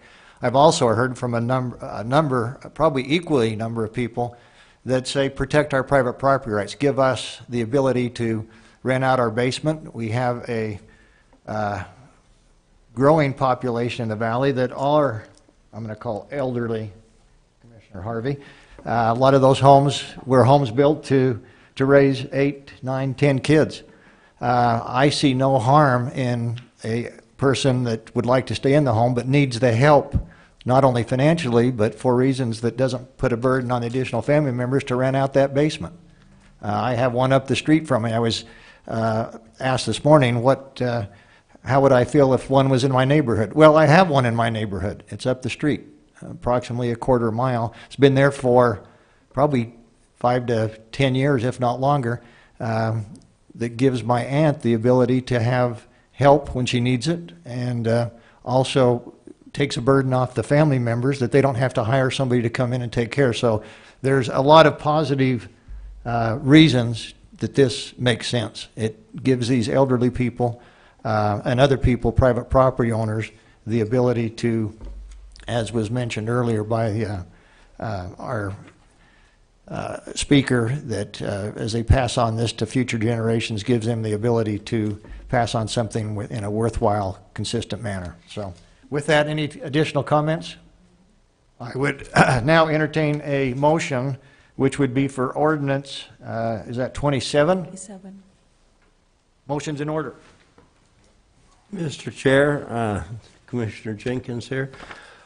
I will make a motion that we approve ordinance number 27 that deals with auxiliary dwelling units and approves them and puts them into code. Great. We have a motion from Commissioner Jenkins. Second with the question. Go ahead. I want to make sure that the wording in section 108-19.4 talked about, Charlie, what we talked about is absolute in there, and the attached with the breezeway, it's the relationship to single, all the things that I've got motion or marked in here are included in that. And the second thing is I want to make sure that the grandfathered piece that was spoken of by Commissioner Jenkins earlier today is absolutely protected. Yeah, so the grandfathered piece isn't going to be in this version of the ordinance. It's actually in Chapter 12 of Title 108 already in your code, which is called, it's defined as non-conforming buildings and non-conforming uses. That's why I had to bring that up, because I didn't see it in here. Yeah. I'm concerned for those who would have that situation, and I wanted to make sure that those comments, I think that both of you were respected here. And so it's now, with my question, Mr. Chair, it's now part of this public meeting, and with your answer, I'm content with that. So second is a good. Okay, and we have a second for ordinance 27 from Commissioner Harvey. Roll call. Commissioner Jenkins? Aye. Commissioner Harvey? Aye. Chair Farrar? Aye. Motion carries. Thank you very much. Charlie, Tammy, appreciate. Rick, thank you for your efforts on this. I know it hasn't been an easy lift, but in my opinion, we ended up at a good spot. I think we've addressed the concerns, and the public has had numerous opportunities to have input. We appreciate your work. With that, let's go to our public hearing. I'd now entertain a motion to adjourn our public meeting and convene as a public hearing, Commissioners. So move. Second. All those in favor? Aye. Chair votes aye. Motion carries. Thank you. We're now in a public hearing. Public hearing for consideration today is a request to rezone 4.57 acres located approximately 2137 North, 5500 East in Eden from AV3 to AV3 zone to CV2 zone. Mr. Ewert, this is something that's not new as well, right? No, actually, we've been working on Old Town Eden for, I think I told you in one of our last meetings, the greater part of a year. I was informed by another planner in the office. It's actually been the greater part of 2 years. So this is a landowner who lives right in the area of Old Town Eden, right in the area where the general plan shows a village core or village center. And the landowner is looking to get some commercial rights associated with the property. Landowner's got a building on site already that they would like to use as a farm store to sell the products produced by other farmers and other individuals in the area. And so they would need the commercial zone for that. And in anticipation of that, they are thinking about the the street-oriented retail operations or retail buildings that can be created as we've been contemplating in that small area plan. But we're not working as fast on the small area plan, I think, as the landowner would want to see in order to actually execute on those rights. And so we've been working with the landowner to get some design standards put together that would complement what we're working on for that small area plan.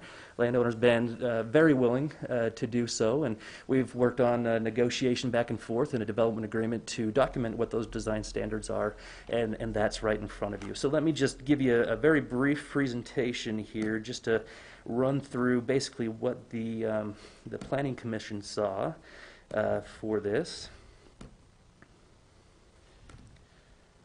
Let's see. I think I'm on screen share. Is that? Oh, there we go. But we can see it up here. Perfect. Okay. So we're talking about property that is on the western side of the Eden Park, just west of, or really fronting 5500 East Street, as you can see from the red polygon right there. The property just to the north of this red polygon here, right here, that's where the Blacksmith Village Phase 1 is. Property to the rear over here is Phase 2, where they've already got approval to build or to rebuild a historic cannery. So essentially move a cannery up there and build it on site. And as you can see here, this is existing zoning. So they've got the commercial zone here, and they would like to extend the CV2 zone southward. One of the concerns that I had as a planner looking at the CV2 zone is that there are a lot of automobile uses in the CV2 zone that just isn't conducive to the type of pedestrian-oriented retail storefront operations that we're hoping to capture in the Eden area plan, at least as for the areas that directly front the streets here. And the applicant has voluntarily agreed to eliminate those automobile-oriented uses and other types of uses from their allowance under this. So CV2 zone says you can have a used car lot, essentially. They're volunteering to say, no, we can't. And so some voluntary restrictions on their uses there so that they do get that pedestrian experience. Well, Charlie, will that be attached? Attached to the rezone? Yes. So okay. you're so actually, if they choose to sell it, that won't. That's correct. Yep. Very good. So you're looking at two different items here on your agenda. Number one is a development agreement, and in that development agreement is those use restrictions and the design standards, or excuse me, a zoning agreement, as it's titled. The second thing is the rezone, and the order of operation is important. Approving the development agreement before approving the zone is important, but you could do it one right after the other, as is on your agenda.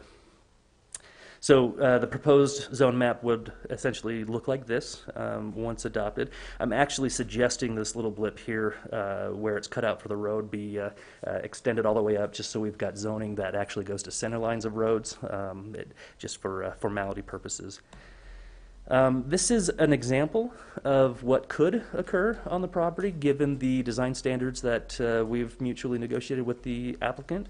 They're not required to build this, but they are required to build in accordance with those standards. So they've got to have a certain amount of window and door openings on the street level. The buildings need to be brought to the street front with a sidewalk out front.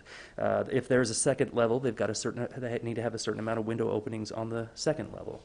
The design, essentially the design theme, they've agreed to the Old West Minetown design, which they've agreed to a period between 1880 and 1910 architectural styling. So as long as they can meet those design standards and build a building that would otherwise have been constructed through that 30-year time frame, they're golden. And we kind of put some parameters on there because we haven't created more clear or concise design standards for other buildings in the area. As soon as we've done so through the Eden area plan and a new village zone, which we will be proposing to you guys within the next year, the applicant will have, through the development agreement, will have the opportunity to dissolve the development agreement and just come into compliance of the new village overlay zone. So the applicant, the rezone and the development agreement, the applicant has written into that development agreement the right to ask to be dismissed from the development agreement. If we've adopted a new village zone by that time, they just go into the new village zone. If we haven't by that time, they get reverted back to the AV3 zone, and we go back to the negotiation table on what kind of commercial design they may want to have, or, you know, by that time there may be some changes in the market or whatever, and we come back to the drawing table. One of the concerns that came up at the Planning Commission was staff had previously negotiated a 2-year term on this development agreement. After 2 years, it would expire, and the zone would just stay with the property. I felt like that was minimal risk because I do feel like we should have a village zone by that time. The concern is, what if we don't? And so the applicant, in working with the applicant, he said, you know what, why don't we just extend that to 10 years, give you plenty of time, plenty of buffer, so that you can get the county can get the village zone done. If we don't get the village zone done within the next 10 years, you probably should be able to have the CV2 zone at that point, because we've really extended that out, and he hasn't been able to do anything else except that. So that's what you'll see in that development, or that's what you have seen in that development agreement. This is just another view. We're really liking their proposal to put parking behind in the mid-block area. At some point in time, we will, as staff, be proposing some angled parking there out on the street. But there's got to be a lot of improvements done to that street first, and there's got to be some adjustments to the speed limit to do so, because right now you don't want people backing out onto a 45-mile-an-hour street. So that'll be, again, in due time. Just an example of what they've proposed as some of their street design. Let me see if I can move this out of the way so you can see it better.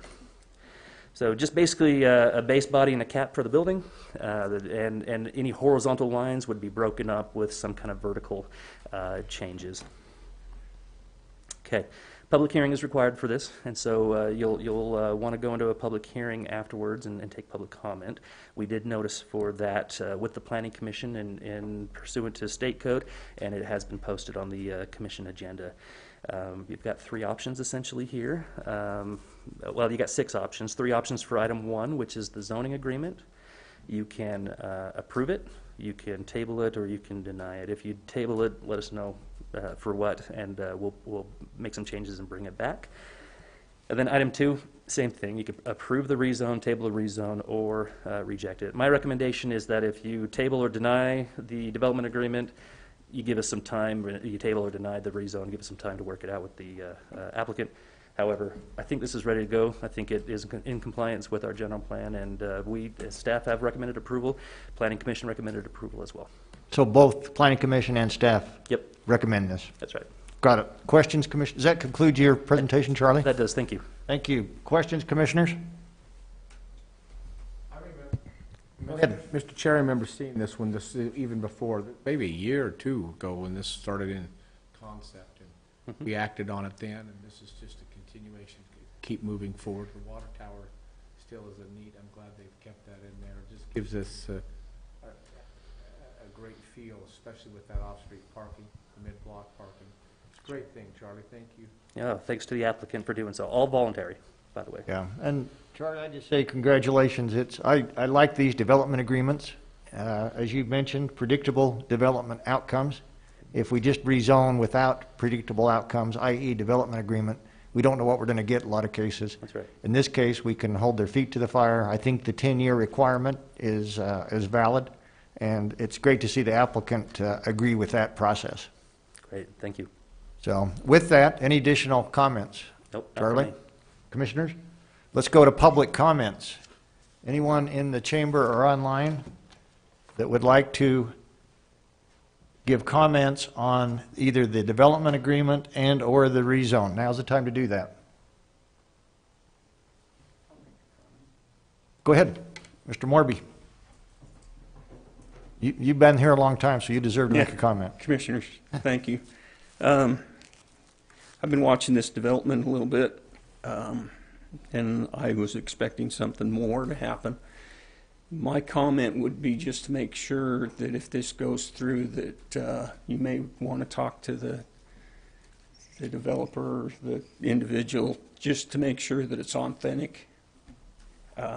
Authenticity is a big thing for me, and if it looks right for the valley and to make it look historical, I just want to make sure that it's accurate and authentic. Thank you. I appreciate that. And the existing building, the old blacksmith shop there, and maybe you would agree with this, Mr. Morby, I think meets that criteria of being something that conforms with that period of time we're trying to replicate.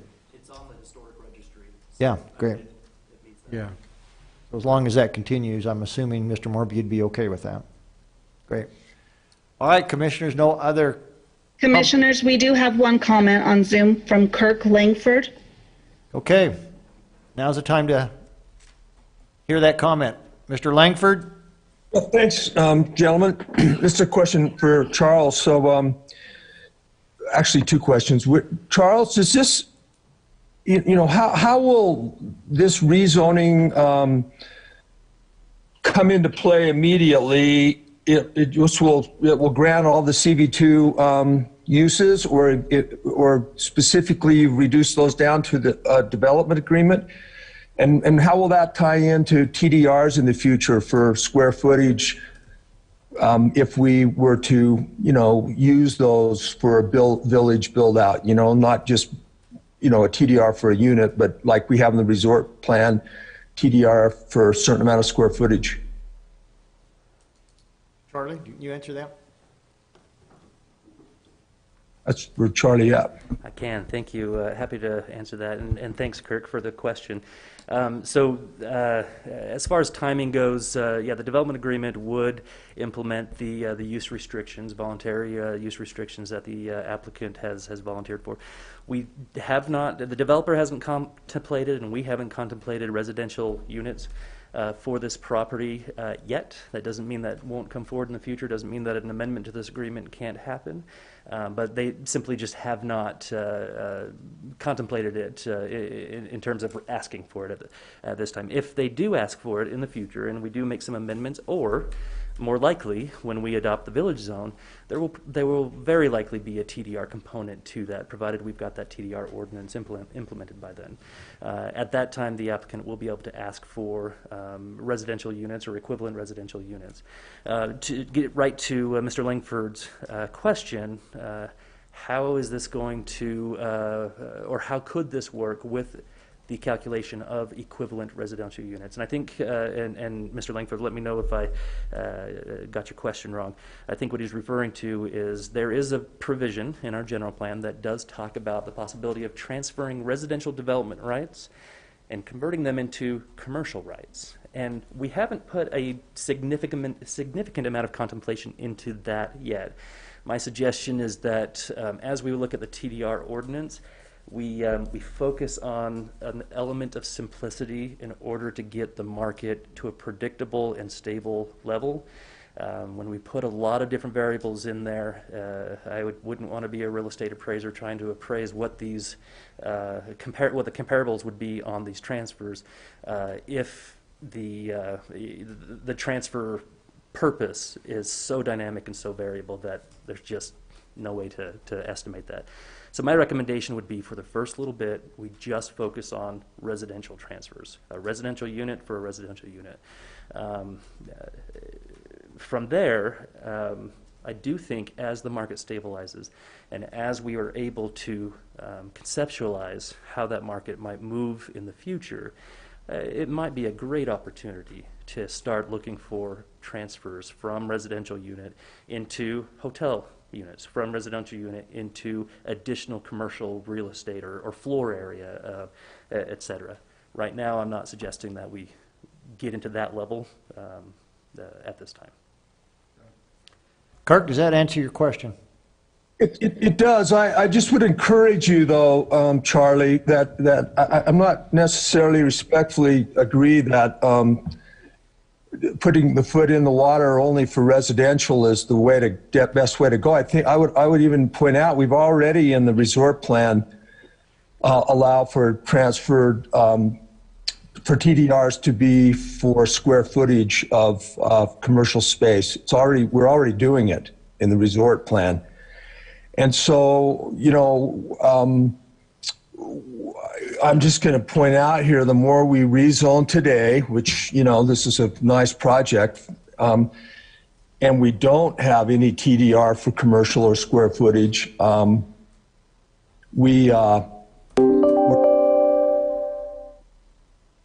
you guys still there? We're here.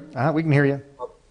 we're just not implementing a very important part of a TDR ordinance, which is, to be used for square footage, lockouts, hotel rooms, et cetera, So, I'm not being critical. I'm just saying I think we should really, have good discussions about that, put, smart people in the room from the public and from the county and try to figure out how we make that work as quickly as we possibly can. Because it seems like we have a lot of stuff going forward right now. The car is not in neutral anymore. And so let's try to move that commercial part forward too. Just have one other question too, Charlie, if you could bring your map back up of that commercial zone. How will we identify the outskirts of that village and old town? When will the rezoning stop? Is it just going to continue to, balloon out? Go ahead, Charlie. You okay if I address that? Yep, go ahead. Great. Let me pull this back up again.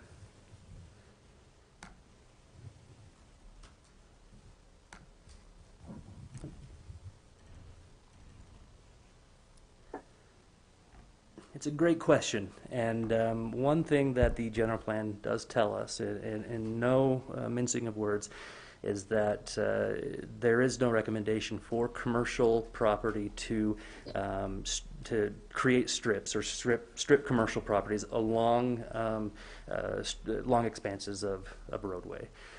Roadways are especially easy to develop commercially because they're right there. They're right next to the road where the people are driving, and getting eyes on. You don't want to be out of sight, out of mind. You want to be right there on that road. If you've got a business that where you're selling your wares there. However, the general plan does tell us where these commercial areas should be, but it does do it in somewhat vague terms. So it says don't do strip commercial, and there's no way to mince words about it, but it doesn't say where to end. It does give us these commercial nodes, which tells us that the commercial area should be within about 1/4 of a mile walking distance from the center of wherever these villages are designated. It also tells us that we want to create small area plans that help us define where the center of these villages are. We're not quite there yet. We are working on the Eden Old Town area plan. We are moving forward on that to try and put some definition on the limits to that growth. Especially in the context of a 30-year plan. You guys saw in a work session a little while back what the 30-year plan could be. From that 30-year plan, we'd like to back our way into the 10-year and the 5-year. So we kind of understand how this growth can be predictable in the area. As far as these boundaries go, if somebody right next door or to the south or to the east or west asks for more commercial, they have the prerogative to ask. At some point, we're going too far down the road and too far away from those village cores that the plan suggests, and so at some point we'll want to say, no, this is too far. That's not in this case. I think this is exactly what we've been contemplating. In fact, this would be as far south as what your current proposal for Old Town Eden would be for commercial. Okay, good. Kirk, thank you for your questions. Commissioners, we also have a question from S. Clegg. Okay, we'll take that. Charlie, you may want to... I was trying to get off of mute. I'm Sean Clegg. I'm actually the representative for Horseshoe and Sunnyfield LLCs that has asked for this rezone. Just wanted to first say thank you for considering this item. We've appreciated working with Charlie and the Planning Commission throughout this process to get up to this point. Felt like we got into a really good spot. All of our prior development and our plans up to now to kind of address Mr. Morby's concern has really had an emphasis on time period correct, and we've spent a lot of money in order to do so. Spent a lot of money to get the blacksmith restored and preserved, and it's actually the only structure in the Ogden Valley that has the prestigious National Register of Historic Places designation on it.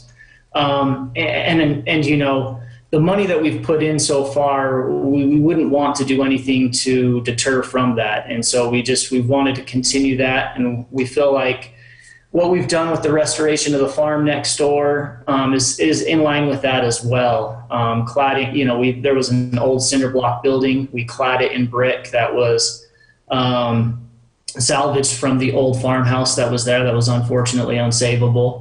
We restored the old white barn and made it so it will stand the test of time as well. And so everything that we're doing there, we feel like is in line with everything that Charlie and the planning department have wanted within Old Town Eden there. And we're in support of that Old Town Eden plan and want to help out however we can to get those design standards, because we want quality design there. We feel like that's important for that area in the Old Town Eden. We don't want just any old commercial building to come in and to kind of deter from the charm that is there as of now. And that's all I wanted to say. I appreciate the time. Thank you. Thank you, and appreciate the work you're doing up in Ogden Valley. Great project. Anything else, Charlie? Do we have anybody else online? Shelley? No one else. Okay, I don't see anybody else in the chamber for public comment, so I would entertain a motion to adjourn our public hearing and reconvene as a public meeting. So move. Second. All those in favor say aye. Aye. Aye, chair votes aye. Carries. We're now back in a public meeting to take action on the public hearing we just concluded. So the first item for consideration or action, Commissioners, is a request for approval of a zoning agreement between the county, Sunnyfield LLC, and Horseshoe LLC to establish consideration for a rezone from AV3 to CV2 and create the predictable development outcomes for the community. This would be the development agreement. I'd make a motion that we approve that development agreement. Let's see. Well, this is not an ordinance or a... Not 11. Okay. Not right. Okay. Yeah. I just make a motion that we approve that. This would be the agreement. Okay, we have a motion from Commissioner Jenkins. Second. And a second, Commissioner Harvey. All those in favor say aye. Aye. Aye. Chair votes aye. The development agreement has been approved. Charlie, let's now go to action item 512, which would be a request for approval of an ordinance rezoning 4.57 acres located at approximately 2137 North, 5500 East in Eden from AV3 to the CV2 zone. And this would be ordinance 28, Commissioners. Mr. Chair, I'd make a motion that we approve ordinance number 28. We have a motion from Commissioner Jenkins. Second. And a second, Commissioner Harvey. Roll call. Commissioner Jenkins? Aye. Commissioner Harvey? Aye. Chair Farrar? Aye. Motion carries. Thank you. Zone change has been approved. Thank you again, Charlie, Rick, for the work. Thank you, Commissioners. Great job. For all those in attendance, thank you for being here with us, both online and in the chamber. Commissioner comments? Mr. Chair, I'd like to just make a little comment today. Go ahead. You know, there were quite a few people that wanted us to hold this today. Some of these changes that we made, even though they've been going on over 20 years, and you got to make change sometime. And so we have elected to do that by our actions today. And I suspect if there turns out to be an issue here, we'll come back and change some of this. Absolutely. But I feel very good about what we've done, the directions we've taken, and we're moving on.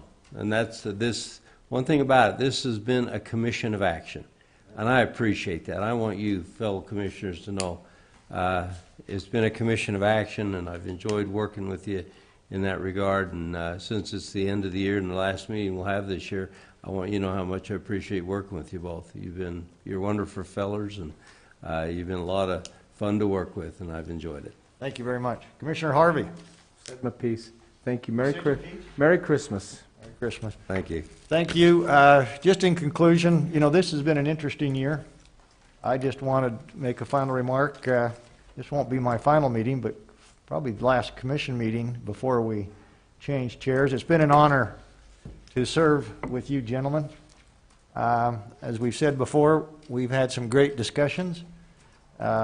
We look at all these issues very thoroughly. We take our time But at the same time, we're here to take action so that things don't drag on. I found in my experience as a politician, as an elected official, it's a lot easier to kick the can down the road and leave that up to somebody else to make the hard decisions.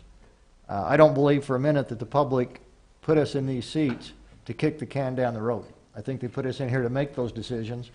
And again, we saw what happened with this issue, that not in all cases everybody didn't be happy. But if we make the right decisions for the right reasons, we've done our jobs, Commissioners. It's been an honor and a privilege to serve with you folks. I look forward to the next at least 2 years, and we'll see what we can make of the next 2 years as we move forward. Hopefully it won't be quite as dramatic as 2020, but believe me, there'll be issues that we'll have to resolve and that will keep our attention. So I appreciate it again. Thank you very much. With that, I'd entertain a final motion. Motion to adjourn. Second. All those in favor? Aye. Non-debatable. Motion carries. Thank you.